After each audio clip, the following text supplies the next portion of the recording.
back on home territory, on Edinburgh's mighty seaway, the Firth of Forth. My journey will take me south, along the majestic beauty of a coast where Scotland gives way to Northumberland, and on to the industrial powerhouse of England's northeast, all the way down to the Humber estuary. And I can promise you some extraordinary encounters.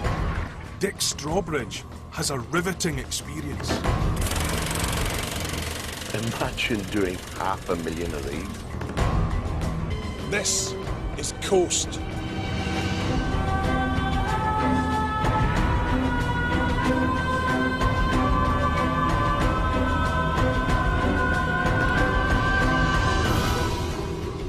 These days, riveting has all but disappeared.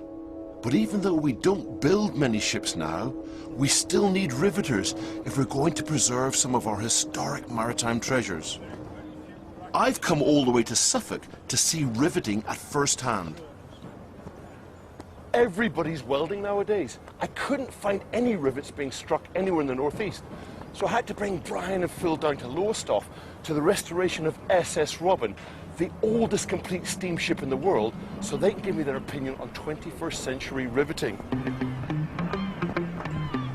The SS Robin was launched in 1890.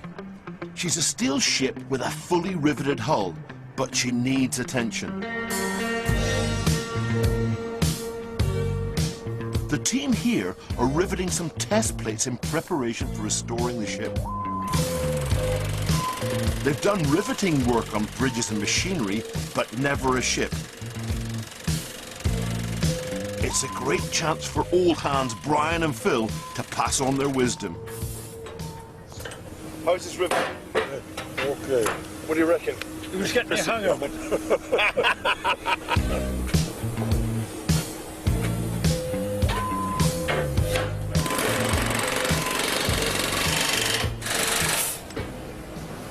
Okay, what's the opinion? What's come on then, Phil?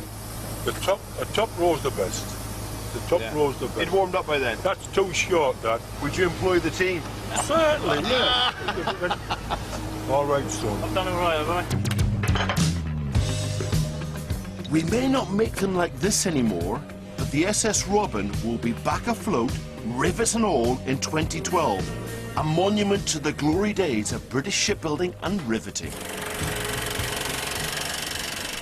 Thank goodness there are some people, there's not many, but there's still some people keeping alive the skills of our riveters.